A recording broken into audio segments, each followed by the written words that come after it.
बिस्मिल्लाहिर्रहमानिर्रहीम। Presentation skills का part 1 आपके पास आ चुका है। प्रेजेंटेशन की स्किल्स के लिए पार्ट 2, जिसमें हम डिस्कस कर रहे थे oral mean of presentation, visual means of presentation, and then we are going to discuss about visual and oral both means of in a combination. Visual and oral आप दोनों means में utilise कर सकते हैं, जिसमें आप पीपीटी स्लाइड्स यूज़ कर रहे होंगे, टीवी स्क्रीन, मॉनिटर्स, प्रोजेक्टर्स। अपनी प्रेजेंटेशन को मोर इफ़ेक्टिव बनाने के लिए आपके पास विजुअल एड्स का होना बहुत ज़्यादा कंपल्सरी हो है आजकल। और इफ़ेक्टिव प्रेजेंटेशन की डिमांड ये है कि विजुअल एड्स को यूटिलाइज़ किया जाए। विजुअल एंड ओरल को देखते हैं। The use of both visual and oral और explanation is usually the most effective method for presenting a presentation. Presentation में आपका दोनों मोड्स का यूज़ किया जाना बहुत ज़्यादा इंपॉर्टेंट है और इफेक्टिव है। सच अ प्रेजेंटेशन में include background music and audio effects to make the presentation more compelling. आप ऑडियो इफेक्ट्स को यूटिलाइज कर सकते हैं, म्यूजिक ऐड कर सकते हैं। Other than presentation software and the user devices like projectors, monitors and TV screens. Visual and oral presentation might also include photographs, whiteboards and handouts. आप अपने प्रेजेंटेशन के हैंडआउट्स जो है वो दे सकते हैं, वाइट बोर्ड के ऊपर प्रेजेंट कर सकते हैं for further explanation to make your presentation more effective. Rules for effective presentation आपके साथ शेयर कर रहे हैं कि रूल्स क्या है इफेक्टिव प्रेजेंटेशन के, कि आपकी प्रेजेंटेशन को और ज़्यादा इफेक्टिव बनाने के लिए आप क्या क्या चीज़ें फॉलो कर सकते हैं।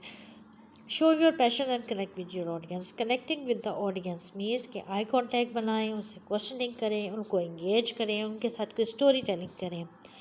Focus on your audiences needs, कि ऑडियंस की नीड क्या है। आया कि काउंसलिंग सेशन है, लेक्चर है, या आप किसी भी मकसद के लिए जो काम कर रहे हैं उसमें ऑडियंस को किस चीज़ की बताए जाने की ज़रूरत है। Keep it simple while focusing on your core message. Simple present करें, टू द पॉइंट प्रेजेंट करें। कोर मैसेज मीन्स जो आपका मेन मैसेज है उसको आपने कन्वे करना है, इसलिए कोर मैसेज के ऊपर आप फोकस करें। Smile and make eye contact with the audience. Smile and make eye contact, ठीक है। Eye contact is very important. It shows that you are confident about your ideas and you want to connect with the people. Use your voice effectively. Voice matters a lot.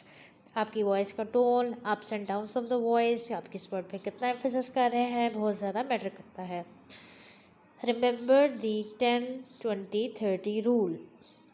10-20-30 rule is something new for you people.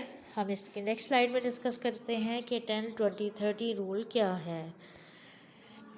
10-20-30 rule. This rule was given by Guy Kawasaki, a capitalist. It is commonly used in business presentations for pitching ideas to investors.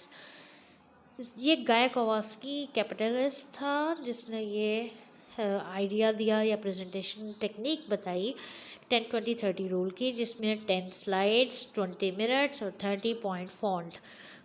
10 slides means कि 10 slides पे काम करें, सिर्फ 10 slides बनाएं जिसका focus जो हो essential points, most important points को लेके आप चलें।